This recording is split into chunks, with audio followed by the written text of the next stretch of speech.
Mind cure clinic میں خوش آمدید۔ آج ہم ایک ایسے موضوع پر بات کر رہے ہیں جو آج کل شاید ہم سب کے لیے بہت اہم ہے۔ جی بالکل۔ ذہنی صحت اور اندرونی مضبوطی، جسے انگلش میں ریزیلینس کہتے ہیں۔ اور یہ موضوع اہم اس لیے بھی ہے کہ ہم کیا کہتے ہیں، ایک طرح کے بحرانوں کے دور میں جی رہے ہیں۔ غیر یقینی صورتحال ہے، دباؤ ہے۔ بالکل، اعداد و شمار بھی تو یہی بتاتے ہیں نا کہ دنیا میں تقریباً 1 ارب لوگ ذہنی صحت کے مسائل سے گزر رہے ہیں، اور یہ تعداد کم نہیں ہو رہی، بڑھ ہی رہی ہے۔ جی، یہ تشویشناک بات ہے۔ تو یہ جو ریزیلینس ہے، یعنی اندرونی مضبوطی، آخر یہ ہے کیا چیز؟ کوئی خاص طاقت؟ خاص طاقت تو نہیں کہہ سکتے، لیکن یہ انسان کی ایک بہت ہی بنیادی اور اہم صلاحیت ہے۔ مطلب آسان لفظوں میں کہیں تو زندگی میں جب بڑی مشکلیں آتی ہیں، کوئی صدمہ پہنچتا ہے یا روز کا جو دباؤ ہوتا ہے، ہاں، ان سب کے باوجود ذہنی طور پر ٹھیک ٹھاک رہنا، اپنا توازن برقرار رکھنا، یہ وہ لچک ہے جو ہمیں گرنے کے بعد آپ کہہ سکتے ہیں کہ دوبارہ کھڑا ہونے میں مدد دیتی ہے۔ لیکن ایک سوال ذہن میں آتا ہے۔ اکثر دیکھتے ہیں طوفان آتا ہے تو کچھ درخت گر جاتے ہیں، کچھ بس جھکتے ہیں اور پھر سیدھے ہو جاتے ہیں۔ تو انسانوں میں ایسا کیوں ہے؟ کچھ لوگ اتنے بڑے بڑے بحرانوں سے گزر کر بھی ٹھیک رہتے ہیں، سنبھل جاتے ہیں، جبکہ دوسرے بالکل بکھر جاتے ہیں۔ کیا یہ بس قسمت ہے یا یہ مضبوطی سیکھی جا سکتی ہے؟ یہی وہ بنیادی سوال ہے جس کا جواب آج ہم ڈھونڈنے کی کوشش کریں گے۔ ہم کچھ حقیقی کہانیاں سنیں گے اور ساتھ ساتھ سائنس اس بارے میں کیا کہتی ہے وہ بھی جانیں گے۔ ٹھیک ہے، تاکہ سمجھ سکیں کہ آخر اس اندرونی طاقت، اس ریزیلینس کا راز کیا ہے۔ چلیں پھر شروع کرتے ہیں ایک کہانی سے جو سننے میں بہت تکلیف دہ ہے، لیکن شاید ہمیں صدمے کی حقیقت سمجھنے میں مدد دے۔ جی، یہ 2 نوجوان لڑکوں کی کہانی ہے، لوکا بالمن اور فریڈی ولکے۔ صرف 16 سال کے تھے۔ بہت کم عمر۔ ہاں، اور ایک معمولی سے جھگڑے کے بعد ایک خوفناک ٹرین حادثے میں دونوں کی جان چلی گئی۔ اللہ اکبر، یہ تو تصور کرنا بھی مشکل ہے۔ بالکل۔ بعد میں لوکا کے والد جورگ بولمن اور فریڈی کے والدین سیلین اور بیورن ویلکے نے اپنے احساسات بیان کیے۔ ان کے الفاظ سے اندازہ ہوتا ہے کہ غم کتنا گہرا تھا۔ جورگ بولمن نے کہا، ایسا لگا جیسے میرا ایک حصہ ہی مجھ سے چھن گیا ہو۔ یہ سب سے بڑا نقصان ہے جو ایک باپ جھیل سکتا ہے۔ بہت ہی المناک۔ اور فریڈی کی والدہ سیلین ولکے نے وہ صبح یاد کی جب پولیس آئی۔ کہتی ہیں، جب پولیس والے نے کہا آپ کا بیٹا کل رات مر گیا، تو وہ جملہ وہ میری زندگی کا بدترین جملہ تھا۔ ایسا لگا جیسے پیروں تلے زمین نہیں رہی، جیسے روح نکل گئی ہو۔ یہ وہ لمحات ہوتے ہیں جب انسان بالکل ٹوٹ جاتا ہے۔ جی، اور یہ غم اتنا شدید تھا کہ لوکا کے والد کے ذہن میں یہ سوال بھی آیا، مجھے جینے کا حق کیوں ہے؟ میرے بیٹے کو کیوں نہیں؟ یہ بہت ہی کربناک سوال ہے جو ایسے صدمات کے بعد ذہن میں آتا ہے۔ ان خاندانوں کے لیے تو جیسے دنیا ہی ختم ہو گئی ہوگی، ایک ناختم ہونے والی تکلیف کا آغاز۔ یہ کہانیاں ہمیں یاد دلاتی ہیں کہ صدمہ کتنا حقیقی اور تباہ کن ہو سکتا ہے۔ لیکن اب آتے ہیں سائنس کی طرف۔ جرمنی میں ایک شہر ہے منز، وہاں یورپ کا سب سے بڑا ریزیلینس ریسرچ سینٹر ہے۔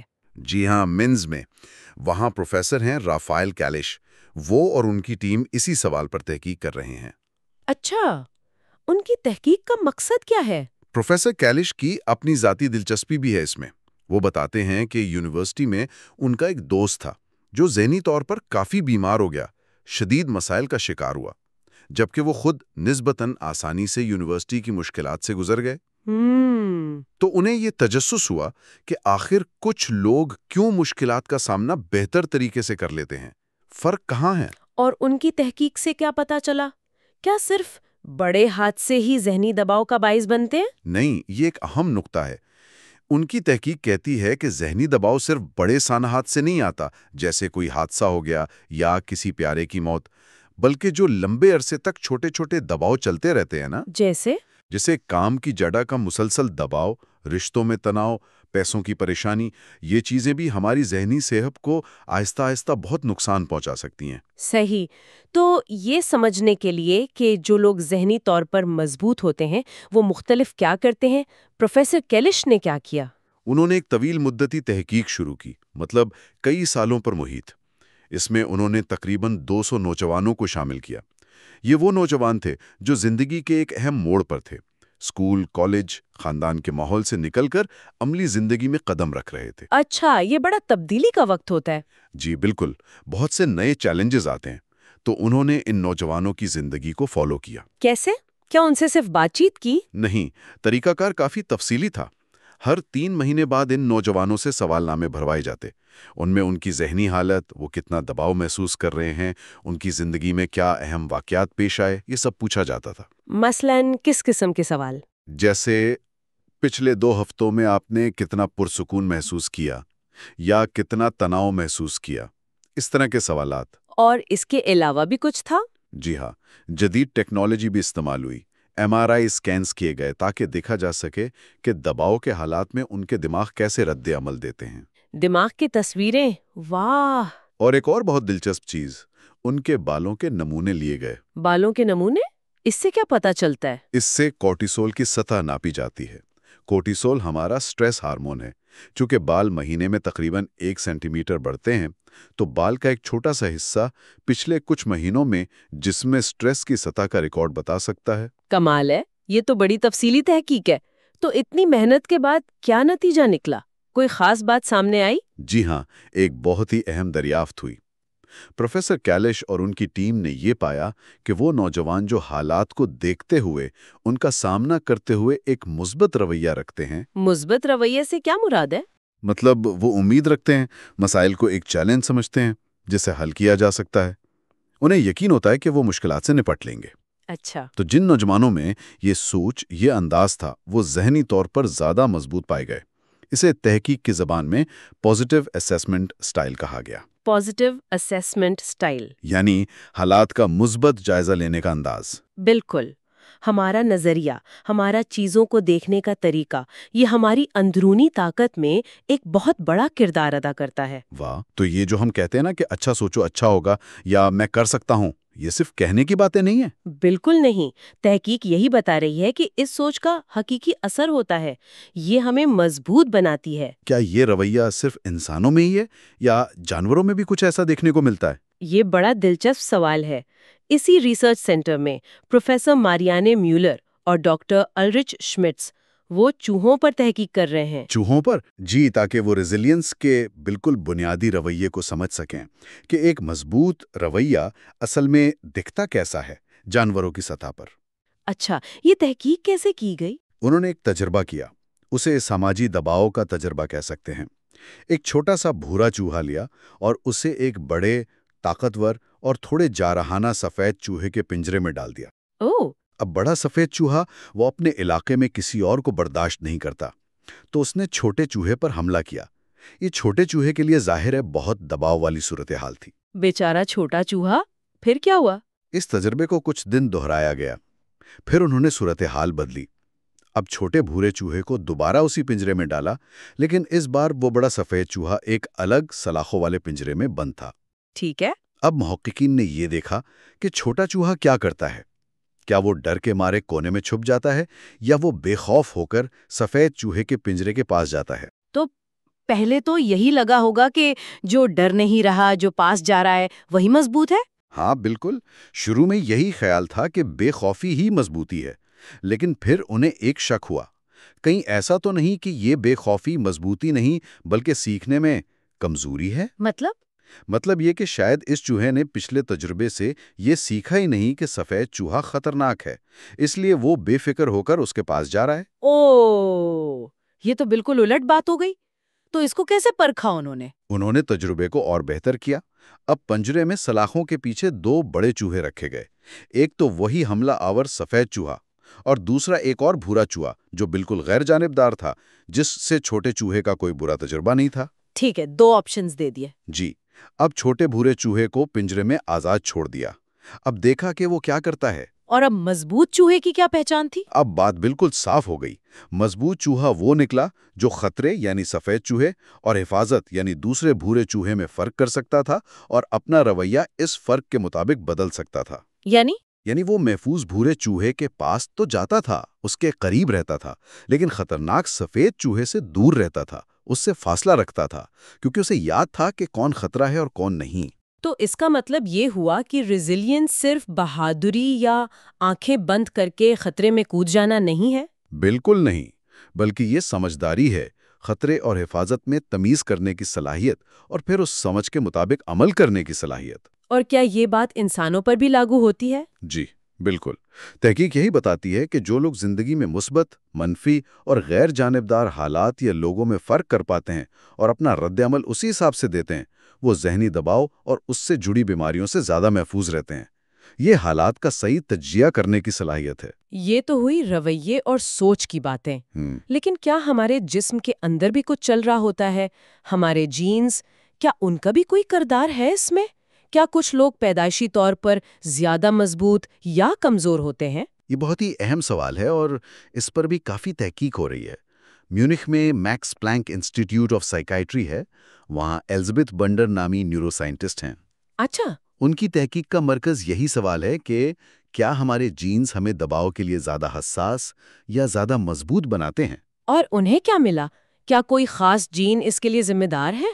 ان کی تحقیق ایک ہارمون کے گرد گھومتی ہے، کورٹیسول، جسے ہم سٹریس ہارمون بھی کہتے ہیں، اور ہمارے جسم کا جو سٹریس سے نپٹنے کا نظام ہے، HPA ایکسس۔ جی، جب ہمیں دباؤ محسوس ہوتا ہے تو دماغ سگنل بھیجتا ہے، اور آخر میں ہمارے گردوں کے اوپر چھوٹے سے غدود ہوتے ہیں، ایڈرینل گلینڈز، وہ کورٹیسول خارج کرتے ہیں۔ ٹھیک ہے، یہ تو ہمیں توانائی دیتا ہے نا، لڑنے یا بھاگنے کے لیے؟ جی بالکل، یہ فائٹ اور فلائٹ رد عمل کا حصہ ہے۔ یہ مشکل صورتحال سے نپٹنے کے لیے ضروری ہے۔ مسئلہ تب شروع ہوتا ہے کب؟ جب خطرہ ٹل جائے لیکن جسم یہ کورٹیسول بنانا بند نہ کرے۔ عام طور پر ہوتا یہ ہے کہ کورٹیسول خود ہی دماغ کو واپس سگنل بھیجتا ہے کہ بھئی اب سب ٹھیک ہے، بس کرو، سٹریس رسپانس بند ہو جاتا ہے۔ لیکن کچھ لوگوں میں یہ بس کرو والا سگنل کام نہیں کرتا؟ بالکل، پروفیسر بینڈر نے ایک خاص جین دریافت کیا، FKBP5۔ یہ جین اس بس کرو والے سگنل یا آپ کہہ لیں آف سوئچ کے راستے میں رکاوٹ بن سکتا ہے۔ کیسے؟ یہ جین دباؤ کے وقت ایک انزائم بناتا ہے۔ اگر یہ انزائم ضرورت سے زیادہ بن جائے تو یہ کورٹیسول کو دماغ تک مؤثر طریقے سے پیغام پہنچانے نہیں دیتا کہ سٹریس ختم ہو گیا ہے۔ اوہ، تو دماغ یہی سمجھتا رہتا ہے کہ خطرہ ابھی ٹلا نہیں اور سٹریس کا بٹن دبا رہتا ہے؟ بالکل یہی ہوتا ہے۔ نتیجہ یہ کہ انسان پرسکون نہیں ہو پاتا، تناؤ کی کیفیت طویل ہو جاتی ہے، اور اس FKBP5 جین کی کچھ مختلف شکلیں ہیں، ویریئنٹس ہیں، جو اس قسم کے شدید اور لمبے سٹریس رد عمل سے جڑی ہوئی ہیں۔ اور اس کا نتیجہ کیا ہوتا ہے؟ جن لوگوں میں یہ خاص ویریئنٹس ہوتے ہیں، ان میں آگے چل کر ڈپریشن یا PTSD جیسی ذہنی بیماریوں کا خطرہ زیادہ پایا گیا ہے۔ کیا اس کا کوئی علاج بھی سوچا جا رہا ہے؟ ابھی تحقیق بالکل ابتدائی مراحل میں ہے، لیکن سائنسدان کوشش کر رہے ہیں کہ ایسی دوائیں بنائی جائیں جو اس FKBP5 انزائم کو بلاک کر سکیں۔ اچھا، جی، چوہوں پر کچھ تجربات ہوئے ہیں جن میں یہ FKBP5 بلاکرز انہیں دباؤ کے خلاف زیادہ مضبوط بناتے نظر آئیں، تو مستقبل میں شاید یہ ان لوگوں کے لیے مددگار ہوں جو جینیاتی طور پر زیادہ حساس ہیں۔ تو جینز کا کردار تو ہے، لیکن کیا صرف جینز ہی سب کچھ ہے، یا ہمارا ماحول، ہمارے تجربات، وہ بھی ان جینز پر اثر ڈال سکتے ہیں؟ میں نے ایپی جینیٹکس کے بارے میں کچھ سنا ہے۔ جی ہاں، ایپی جینیٹکس یہ آج کل بڑا گرم موضوع ہے۔ فرائیبرگ میں کوئی تحقیق ہو رہی ہے اس پر؟ کیتھرینا ڈومش کے؟ جی، پروفیسر کیتھرینا ڈومش کے۔ ایپی جینیٹکس ایک بہت ہی دلچسپ فیلڈ ہے۔ یہ اس بات کا مطالعہ ہے کہ ہمارا ماحول اور تجربات کیسے ہمارے جینز کے کام کرنے کے انداز کو بدل سکتے ہیں۔ جینز کو بدلے بغیر؟ ہاں، DNA کی جو بنیادی تحریر ہے وہ نہیں بدلتی، لیکن جین کب آن ہوگا، کب آف ہوگا، کتنا کام کرے گا، یہ چیزیں بدل سکتی ہیں۔ یوں سمجھیں کہ جینز کے اوپر ایک والیوم کنٹرول یا ڈمر سوئچ لگ جاتا ہے۔ یہ کیسے کام کرتا ہے؟ پروفیسر ڈومشکے نے کیا دریافت کیا؟ ان کی تحقیق ایک اور سٹریس جین پر ہے، MAOA۔ یہ جین ایک انزائم بناتا ہے۔ یہ انزائم دماغ میں کچھ کیمیکلز کو توڑتا ہے جو ہمیں خوشی اور سکون کا احساس دلاتے ہیں، جیسے سیروٹونن اور نور ایپینیفرین۔ اچھا، اسی لیے مذاق میں کچھ لوگ اس MAOA انزائم کو خوشی کھانے والا انزائم بھی کہتے ہیں۔ خوشی کھانے والا؟ اگر یہ زیادہ کھانے لگے تو کیا ہوگا؟ اگر یہ انزائم بہت زیادہ فعال ہو، بہت تیزی سے کام کرے، تو یہ خوشی والے کیمیکلز کو جلدی جلدی ختم کر دے گا۔ دماغ میں ان کی کمی ہو جائے گی، اور یہ کمی ڈپریشن اور بے چینی جیسی حالتوں سے جڑی ہوئی ہے۔ تو ماحول اس خوشی کھانے والے کو کیسے کنٹرول کرتا ہے؟ وہ ڈمر سوئچ کیا ہے؟ یہاں ایک کیمیائی عمل کام آتا ہے جسے کہتے ہیں میتھیلیشن۔ میتھیلیشن میں ہوتا یہ ہے کہ چھوٹے چھوٹے کیمیائی molecule methyl groups D N A پر خاص جگہوں پر چپک جاتے ہیں۔ آپ سمجھے جیسے جین کے اوپر ایک ٹوپی کیپ رکھ دی گئی ہو۔ اور اس ٹوپی سے کیا ہوتا ہے؟ یہ ٹوپی اس جین کو یا تو بالکل خاموش کر دیتی ہے یا اس کی سرگرمی کو بہت کم کر دیتی ہے۔ تو اگر MAO جین پر یہ ٹوپی موجود ہو، یعنی وہ میتھیلیٹڈ ہو، تو جین کم کام کرے گا، کم خوشی کھانے والا انزائم بنے گا، اور یہ ایک طرح سے ذہنی صحت کے لیے اچھا ہے۔ اور اگر ٹوپی نہ ہو؟ اگر ٹوپی نہ ہو یا کم ہو، یعنی جین کم میتھیلیٹڈ ہو، تو جین زیادہ فعال ہوگا، زیادہ انزائم بنے گا، اور ڈپریشن یا بے چینی کا خطرہ بڑھ جائے گا۔ تو کیا تحقیق نے ماحول اور اس ٹوپی کے بیچ کوئی تعلق دریافت کیا؟ جی ہاں، اور یہ بہت اہم دریافت تھی۔ پروفیسر ڈومشکے نے پایا کہ زندگی کے جو منفی واقعات ہوتے ہیں، جیسے کوئی بڑا نقصان، کوئی صدمہ یا لمبے عرصے کا شدید دباؤ، یہ چیزیں اس MAOA جین سے ٹوپی کو ہٹا سکتی ہیں، یعنی میتھیلیشن کو کم کر سکتی ہیں، جس سے خطرہ بڑھ جاتا ہے۔ اوہ، اور مثبت چیزیں؟ دوسری طرف زندگی کے مثبت تجربات، اچھا ماحول، سماجی مدد، یہ چیزیں میتھیلیشن کو بڑھا سکتی ہیں، یعنی ٹوپی کو برقرار رکھنے یا واپس لانے میں مدد دے سکتی ہیں، اور یہ ذہنی مضبوطی کی طرف اشارہ ہے۔ یہ تو حیران کن بات ہے۔ کیا اس کا مطلب یہ ہے کہ ہم اپنے تجربات سے، اپنی زندگی گزارنے کے طریقے سے، اپنے جینز کی کارکردگی کو بدل سکتے ہیں؟ جی، ایسا ہی لگتا ہے، اور اس سے بھی زیادہ دلچسپ بات، وہ کیا؟ کیا علاج سے بھی یہ ممکن ہے؟ پروفیسر ڈومشکے نے ایک تحقیق کی اونچائی کے خوف یعنی ایکروفوبیا کے مریضوں پر۔ اچھا، کیا کیا انہوں نے؟ ان مریضوں کو صرف 2 ہفتے روزانہ ایک محفوظ ماحول میں آہستہ آہستہ اونچائی کا سامنا کروایا گیا، جسے ایکسپوژر تھراپی کہتے ہیں۔ ٹھیک ہے۔ اور نتیجہ کیا نکلا؟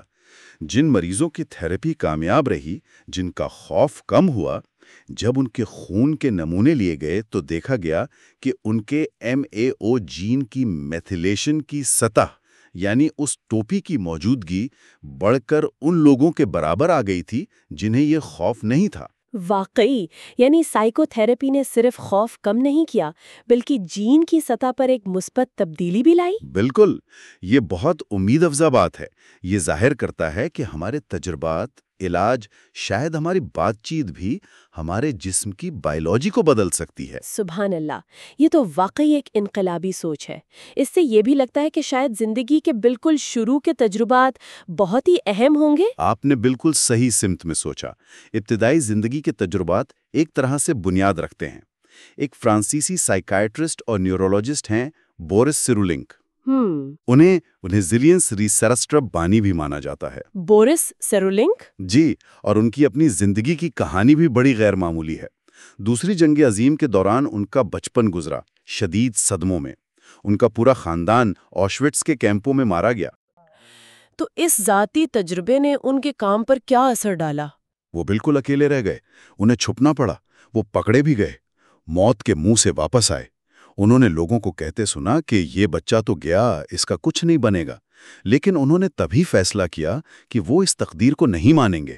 وہ سائیکائٹرسٹ بنیں گے اور سمجھیں گے کہ صدمے کے بعد بھی زندگی کیسے چلتی ہے۔ ان کے نزدیک ریزیلینس کیا ہے پھر؟ سیرولنک اس بات پر بہت زور دیتے ہیں کہ ریزیلینس صرف انسان کی ذاتی خوبی نہیں ہے، یہ ایک عمل ہے جسے معاشرے اور ثقافت کی مدد چاہیے۔ ہمیں ان لوگوں کو تنہا نہیں چھوڑنا چاہیے جو تکلیف سے گزرے ہوں۔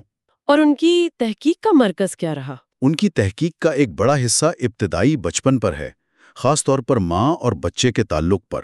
انہوں نے کیا دریافت کیا اس حوالے سے؟ انہوں نے سائنسی طور پر یہ دکھایا کہ اگر حمل کے دوران ماں بہت زیادہ یا لمبے عرصے تک دباؤ میں رہے تو سٹریس ہارمون کورٹیسول رحم کے ذریعے بچے تک پہنچتا ہے۔ بچے تک؟ جی، اور یہ بچے کے دماغ کی نشوونما پر، خاص طور پر وہ حصے جو جذبات اور یادداشت کو کنٹرول کرتے ہیں، ان پر منفی اثر ڈال سکتا ہے۔ کون سا وقت زیادہ نازک ہوتا ہے؟ حمل کے آخری ہفتے اور پیدائش کے بعد پہلے 2 سال، یہ بہت ہی حساس دور ہے۔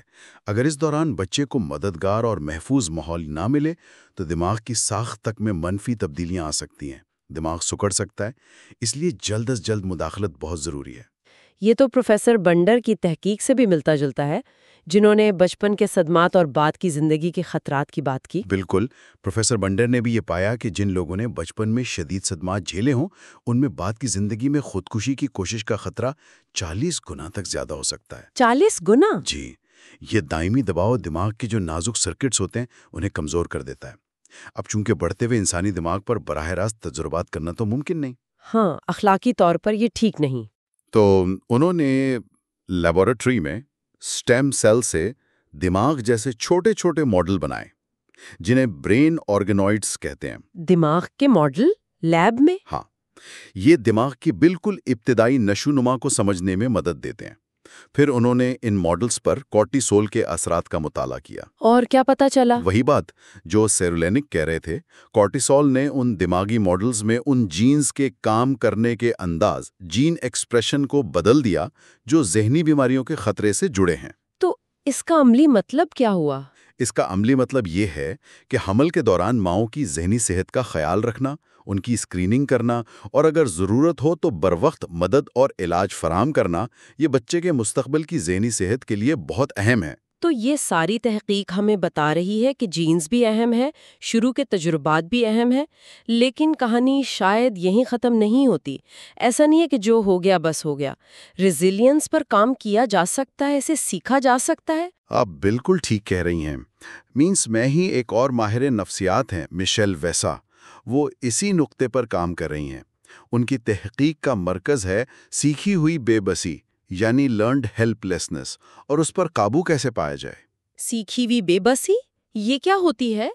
اس کو سمجھانے کے لیے وہ اکثر ایک کہانی سناتی ہیں، جارج بکائی کی، ایک ہاتھی کے بچے کی۔ اچھا۔ سرکس میں ایک ننھا ہاتھی کا بچہ ہوتا ہے، اسے ایک چھوٹی سی لکڑی کی کھونٹی سے پتلی سی زنجیر سے باندھ دیتے ہیں۔ وہ بچہ بہت زور لگاتا ہے، کوشش کرتا ہے لیکن زنجیر توڑ نہیں پاتا۔ پھر وہ بڑا ہو جاتا ہے، ایک بہت بڑا طاقتور ہاتھی بن جاتا ہے جو آرام سے اس کھونٹی کو اکھاڑ سکتا ہے، لیکن وہ کوشش ہی نہیں کرتا۔ کیوں؟ کیونکہ اس نے بچپن میں یہ سیکھ لیا تھا کہ وہ بے بس ہے، وہ آزاد نہیں ہو سکتا۔ اس نے اپنی طاقت کو پہچاننا ہی چھوڑ دیا تھا۔ یہ تو بڑی گہری بات ہے۔ کیا انسانوں میں بھی ایسا ہی ہوتا ہے؟ مشیل ویسا نے اس پر کیا تجربہ کیا؟ انہوں نے لوگوں کے 2 گروپ بنائے۔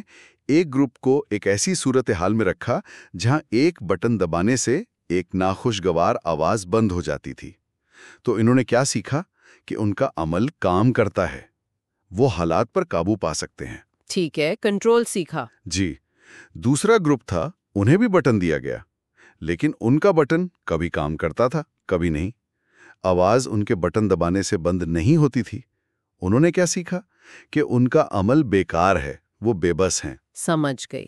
پھر ان دونوں گروپس کا کیا ہوا؟ اس کے بعد دونوں گروپس کو ایک نیا کام دیا گیا۔ انہیں جلدی سے کچھ محفوظ سبز رنگ کے چوکور تلاش کرنے تھے تاکہ وہ ناخوشگوار آواز بند ہو جائے۔ نتیجہ بہت واضح تھا۔ کیا نتیجہ تھا؟ جس گروپ نے پہلے کنٹرول سیکھا تھا وہ بہت تیزی سے، بہت مؤثر طریقے سے سبز چوکور ڈھونڈنے لگے، لیکن جس گروپ نے بے بسی سیکھی تھی وہ بہت سست تھے، ہمت ہار چکے تھے، کوشش ہی نہیں کر رہے تھے۔ اس کا ہماری روزمرہ کی زندگی سے کیا تعلق بنتا ہے؟ یہ بالکل ان حالات جیسا ہے جہاں ہمیں لگتا ہے کہ ہمارا کوئی زور نہیں چلتا۔ مثال کے طور پر، اگر آپ کا باس ہے، وہ کبھی تعریف کر دیتا ہے، کبھی بلا وجہ ڈانٹ دیتا ہے، کوئی اصول نہیں ہے۔ ہاں، ایسا ہوتا ہے۔ تو آہستہ آہستہ آپ کیا محسوس کرنے لگتے ہیں؟ بے بسی۔ آپ کوشش کرنا چھوڑ دیتے ہیں۔ آپ سوچتے ہیں میں کچھ بھی کر لوں، نتیجہ تو وہی نکلنا ہے جو باس کی مرضی ہے۔ تو اس سب سے سبق کیا ملتا ہے؟ سبق یہ ہے کہ ٹھیک ہے، ہم ہمیشہ باہر کے حالات کو نہیں بدل سکتے، باس کو بدلنا شاید مشکل ہو، کسی بڑے بحران کو ٹالنا مشکل ہو، لیکن ہم ان حالات پر اپنا رد عمل کیسے دیتے ہیں، ہم کیا سوچتے ہیں، ہم کیا کرتے ہیں، اس کو بدلنے کی کوشش ضرور کر سکتے ہیں۔ اپنے رد عمل پر کنٹرول کا احساس واپس حاصل کرنا، چاہے وہ چھوٹا سا ہی کیوں نہ ہو، یہ ذہنی مضبوطی کے لیے بہت اہم ہے۔ کیا اس اصول کو عملی طور پر استعمال بھی کیا جا رہا ہے؟ مطلب کیا لوگوں کو یہ سکھایا جا رہا ہے؟ جی ہاں، بالکل۔ مشیل ویسا اور ان کی ٹیم جرمنی کے اسکولوں میں باقاعدہ پروگرام چلا رہی ہیں، 7ویں جماعت کے بچوں کے لیے، عالمی ادارہ صحت WHO کے تعاون سے۔ اچھا، خاص طور پر کووڈ کے بعد تو نوجوانوں میں دباؤ بڑھا ہی ہے۔ جی بالکل، اسی لیے یہ پروگرام اور بھی اہم ہو گیا ہے۔ اس پروگرام میں کیا سکھاتے ہیں بچوں کو؟ بنیادی مقصد یہ ہے کہ بچوں کو ایسی ترکیبیں، ایسی حکمت عملی سکھائی جائیں جس سے وہ منفی سوچوں اور مایوسی کے جو چکر ہوتے ہیں نا، ان سے نکل سکیں۔ کیسے؟ انہیں یہ سمجھایا جاتا ہے کہ ان کے خیالات کیسے ان کے احساسات پر اور پھر ان کے کاموں پر اثر ڈالتے ہیں۔ اگر آپ پہلے ہی سوچ لیں گے کہ یہ مجھ سے نہیں ہوگا، تو بہت ممکن ہے کہ آپ کوشش ہی نہ کریں۔ صحیح بات ہے۔ کوئی مثال دے سکتے ہیں کہ کس قسم کی مشقیں کرواتے ہیں؟ ایک بہت سادہ سی لیکن بڑی طاقتور مشق ہے۔ وہ بچوں سے کہتے ہیں کہ روز اپنی چھوٹی چھوٹی کامیابیاں نوٹ کریں، یاد رکھیں۔ چھوٹی کامیابیاں جیسے؟ ہم اکثر اپنی ناکامیوں پر تو بہت دھیان دیتے ہیں، لیکن جو چیزیں ہم ٹھیک کرتے ہیں انہیں بھول جاتے ہیں۔ تو بچوں نے مثالیں دیں کہ آج میں نے اپنی دادی کے لیے کیک بنایا، میں نے اپنا کمرہ صاف کیا، میں نے ہوم ورک وقت پر کر لیا۔ اچھا، یہ چھوٹی چھوٹی چیزیں، ان کا کیا فائدہ ہے؟ فائدہ یہ ہے کہ یہ ہمارے دماغ میں جو ایک منفی چیزوں پر زیادہ توجہ دینے کا رجحان ہوتا ہے نا، نیگیٹیوٹی بائس، اس کا مقابلہ کرتا ہے۔ اپنی کامیابیوں کو یاد رکھنا، تجربات کا صرف برا پہلو نہ دیکھنا، مشکلوں کے باوجود چھوٹے چھوٹے قدم اٹھاتے رہنا، یہ سب ذہنی مضبوطی کو بڑھانے والے کام ہیں۔ اور بچوں کا کیا رد عمل تھا؟ کیا انہیں یہ باتیں سمجھ آئیں؟ جی، بچوں نے خود بتایا کہ اس پروگرام سے انہیں سمجھ آیا کہ ریزیلینس کیا چیز ہے، اور یہ کہ وہ کس طرح اپنے اندر کیا چل رہا ہے، اپنے احساسات، اپنے رویے، ان پر کچھ حد تک اثر انداز ہو سکتے ہیں۔ یہ ساری باتیں سن کر مجھے لگ رہا ہے کہ ریزیلینس صرف ایک ذاتی یا نفسیاتی چیز نہیں ہے، اس کے کچھ معاشرتی پہلو بھی ہیں، شاید سیاسی بھی۔ آپ نے بالکل ٹھیک سمجھا۔ پہلی بات تو یہ سمجھنا ضروری ہے کہ ریزیلینس کا مطلب یہ ہرگز نہیں ہے کہ ہم خود کو بہتر بنانے، سیلف آپٹیمائزیشن کے چکر میں زیادہ سے زیادہ دباؤ برداشت کرنے والی مشین بنا لیں۔ ہاں، آج کل یہ بڑا زور ہے اس بات پر۔ جی نہیں، ریزیلینس کا مطلب ہے دباؤ کو صحت مند طریقے سے سنبھالنا۔ اس میں یہ بھی شامل ہے کہ آپ اپنی حدیں پہچانیں، مدد مانگیں، آرام کے لیے، تفریح کے لیے وقت نکالیں۔ اور وہ جو بورس سیرولن کی بات تھی، معاشرتی کردار کی؟ جی ہاں، سیرولنک ہمیشہ کہتے ہیں کہ ریزیلینس کا ماحول سے گہرا تعلق ہے۔ یہ معاشرے کی، ریاست کی ذمہ داری ہے کہ وہ ایسے حالات بنائیں جو ذہنی صحت کے لیے سازگار ہوں۔ مثلاً حاملہ خواتین کے لیے اچھا، محفوظ اور مددگار ماحول ہو، بچوں کی ابتدائی نشو و نما پر توجہ دی جائے، معیاری دیکھ بھال، تعلیم کے موقع ہوں۔ فرانس میں تو سیرولن کے کام سے متاثر ہو کر ایک قومی پروگرام بھی شروع کیا گیا ہے، پہلے 1000 دن کے نام سے، جو ماں اور بچے کی صحت پر خاص توجہ دیتا ہے۔